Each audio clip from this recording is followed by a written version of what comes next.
Welcome to Profits Through Podcasting, the show for entrepreneurs with podcasts who want to monetize by generating leads and profits for their business from podcasting.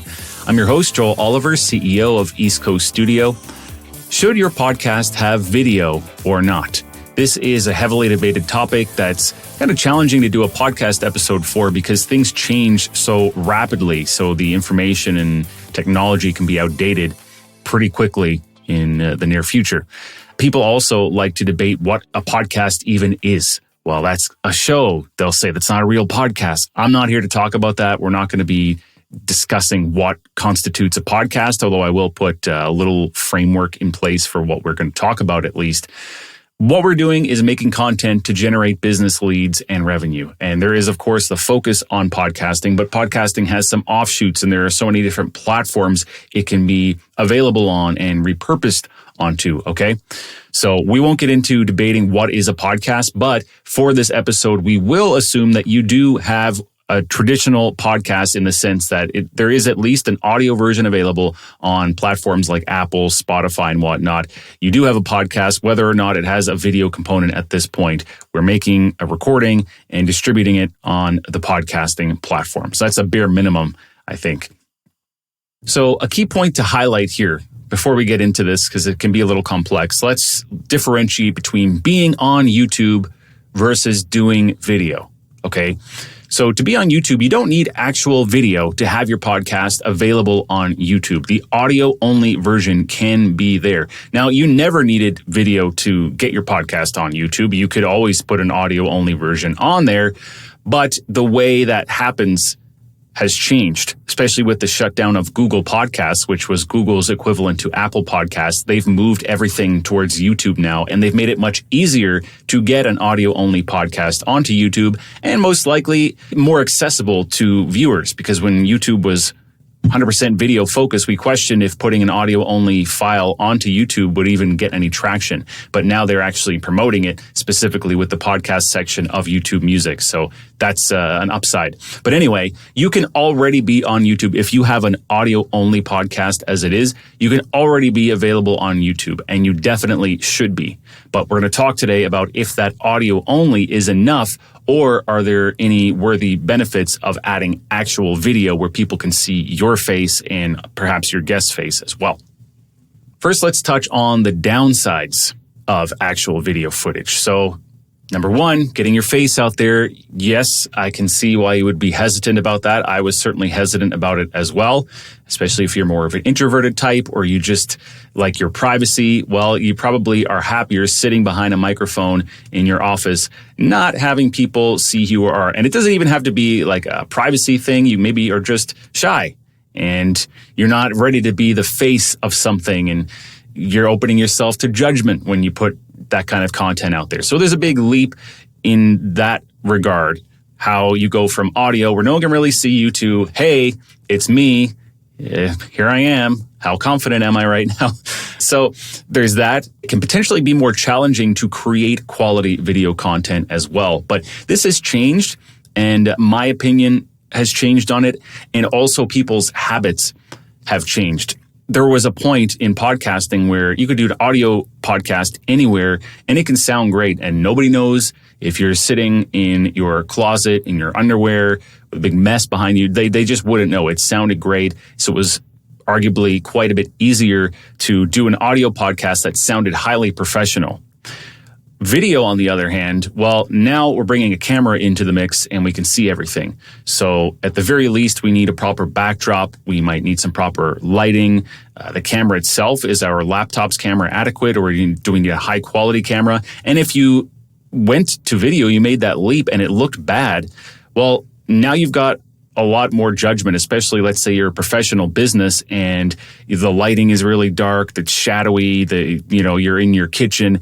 That's a big deal for someone that's trying to look professional. So that was a big consideration and often a deterrent for people to not bother with video. But that has changed. And as I said, people's opinions have changed, I think, in the last number of years, because not only are they more accepting of those different environments now? People are just kind of used to doing Zoom meetings and seeing people in different environments. They're not judging as harshly, but technology has also improved. The cameras in laptops even can be a whole lot better. Also, we've got a lot of technology now that can easily replace your background, and it looks pretty good. You know, you don't really like when you have a really bad green screen. In the past, they were hard to set up. You had to have a literal green curtain behind you and proper lighting to get it to work. Now it can just trace your face right out, and you don't need to have any special equipment set up, and it can remove your background. It can blur it. It can add something else there, your logo. So a lot of those downsides in regards to video are totally gone. Something else too, more editing, cost and time. That's even not like it used to be. It's not as expensive to edit video. It works better if you don't need detailed video editing, but it doesn't need to be too complicated. In the audio realm, it is still favorable to do detailed editing there and not in video. For example, taking out filler words like ums. Well, in audio only, no one knows for the most part that an edit was made. It can sound completely invisible. Video, on the other hand, if they're staring at you the whole time and you're cutting out sentences and ums, well, the video is going to jump in sync with those edits and it can look odd. That's another thing, though. People are kind of used to that these days. It's kind of the style now to have bad video editing and choppy videos. So there's an argument to be made there as well. But I'm not personally a fan of that. I think it's kind of annoying, especially in long form content. Just my opinion. But if you can record a nice cohesive video episode in a fairly steady manner where it's good all the way through, you don't need to do a whole lot of chopping to it, that will serve you best in terms of video. If you find you are a person that needs to make a lot of edits, or you need to restart a whole lot of times, or very detailed content editing, that could be a bit more of an issue for you in the video realm. So in any case, video these days, it's a lot easier to do a decent looking video. You don't need professional lighting and multiple camera angles, all that kind of stuff. It's much easier and acceptable to do it on a lower budget and still get decent results. So not like it was years ago that was much more off-putting to people considering going down the road of video with their podcast. So we've covered the downsides of doing video along with your podcast. Now let's talk about the upsides. First of all, possible more engagement on YouTube where there's a massive potential audience. You definitely want to be on YouTube, as I said at the beginning of the show. However, audio only may have a more limited reach. At least you're available. But if you really want to see the benefits of being on YouTube and putting your content out there, you're likely going to need actual video footage. Now, there's data to suggest as well that video improves trust faster. And that may be more important than ever as we see AI expanding at an alarming rate and people maybe becoming more wary of what is actually real and what's not. Although AI is quickly becoming able to generate very lifelike video as well. So perhaps soon even just being on video won't be enough. But in the meantime, as I mentioned, there is some data to show that video can build trust faster than just audio alone. Next, video is great for social media content. And I love this about podcasting because you record your podcast, you're done with that, and then you have a team and they can take that and make a bunch of clips for all your different social media platforms. So you just have to focus on making the episode. All of a sudden, you've got weeks and months worth of content for Facebook, LinkedIn, Instagram, TikTok, whatever platforms it is that you use, just like that. If you're not recording video, well, then you're missing out on that opportunity. And in a moment, I'll talk about how you can still do these video clips, but not have to publish a full-length video. Also, with the video clips, if you're making that kind of content and putting it out on social media, it's great content to give the guests. It's more shareable. They like seeing their face. Their audience wants to see their face. Now they've got a real cool piece of content that they would be much more likely to share. And then, of course, that exposes you to their audience, who are likely to come then and discover your content and follow you. And finally, there is data to suggest that a large portion of listeners, both existing and people who are just discovering podcasts now, like having a video component. Not just that they use YouTube's app to consume the content, but they actually like having the video component. Now, for some people, they like audio. They don't want to see it. They're listening in their car. They're listening on the go. video aspect to a podcast means nothing to them, you can still be on YouTube with the video, and people don't have to sit and watch it. Remember, they can just play it on their phone still, just like any other podcast platform. So there's no real downside in that regard. You have the option there for both people. Some just like to use the YouTube app to organize and listen to their podcasts, even if they don't visually watch them. But to restate this point, there is data to suggest that a huge number of people do like that video component. So when you add that, you're helping cater to those people and enjoying your increased view and listener count because of that. Okay, so with the pros and cons in mind of adding video to your podcast, let's start to wrap up here with some final thoughts to bring that all together. First of all, something I alluded to, you can do the full-length video recording with your guest, or if it's a solo podcast on your own, and not publish that version, the video version, but you can use it on social media. That's what we do. So the podcast that gets released to the public is audio only, even on YouTube, but I have the video footage, and that's what we use for our social media promotion clips. So it's a lot cooler for the guests to see themselves. They love to share it rather than just having the graphic. And it's great if you're not really comfortable with the idea of the full video episode being out in public. At this point, maybe your mind will change later, but that's how I felt. Just because if I want to make a certain edit and it doesn't look good on video, or maybe your guest is yelling at their kid on mute on the interview while you're talking, and you don't want your followers and viewers to be able to see that you got ignored.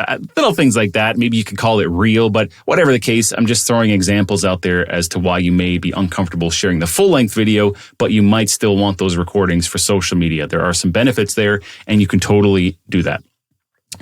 Another is it's just easy to record video these days on virtually any platform, and people seem more open to it as well.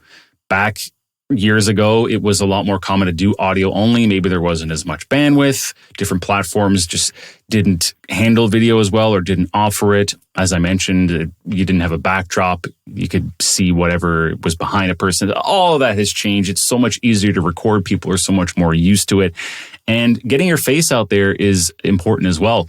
You know, to go back to what I just mentioned about social media clips, when we started this podcast, if you go back and look at the very early days on Instagram, it was going to be audio only, and it was all audio. And I quickly realized that, yeah, you know, that's not that great, because you're in business, you're trying to brand yourself, you're trying to get people to recognize you. You need your face to be on social media. I've struggled with that over the years, but maybe you can make things work without it. However, I think it's a lot more beneficial to have your face there. Same goes with posting videograms, video clips of just your guest. Then all your followers are only ever seeing your guest and not you. And really, we want them to see you. We want them to remember that you're the go-to person for whatever it is that you do. So hiding in the background, being forgotten about, not as good. I think there's more mileage to be gained out of putting yourself out there. Now, back at the beginning, I mentioned the debate over what is a podcast and how I'm just interested in maximizing our business leads and revenue through the podcast, and then also the offshoots that make sense. So I don't care if it's classified as a podcast or a show or whatever based on where it's uploaded, or if there's audio or video or not, but I like that I can just do the podcast. It's one thing to focus on. Then all those video clips come from that. Once I'm done, I'm hands off. My team handles the rest. They're up on social media for weeks. We've got weeks worth of content. And I personally find them, maybe you as well, I just find this a whole lot easier to do, say, bounce ideas off a guest, or to prep for a solo episode like this. People accept the lower quality more too, but I'm just not really a fan of sitting and recording video content like a YouTuber. I'm not a YouTuber. I personally prefer the podcast format more, and using that on social media rather than sitting down and making a 60-second Instagram story or whatever the case. It's just not really my thing. So it's pretty much a given these days. We have to create and share some sort of content, whatever that is. Video is a huge part of that. And if you're not doing video, you could probably still get by, but you're definitely leaving a lot on the table. So you've got the possibility to do it as a podcaster. And, you know, podcasting is a great trust builder as well. So you've got that on its own as a trust builder. And then you also get the social content from it. Plus you can be on YouTube. So there's a whole bunch of things that comes from just doing a podcast itself. That's what I like. And maximizing that is a great way to increase the ROI on your time. It's been interesting to watch this whole thing evolve because we were hearing for a long time about the shift to video, and then people were more interested in getting their content on YouTube. And now we're at a place where the attention spans are really small. So even people who don't have the patience to listen to a full podcast episode, well, they want to hear from you and enjoy it more, perhaps in bite-sized clips. So there's all sorts of reasons why you should be doing this. But yeah, I mean, that's it. Here we are.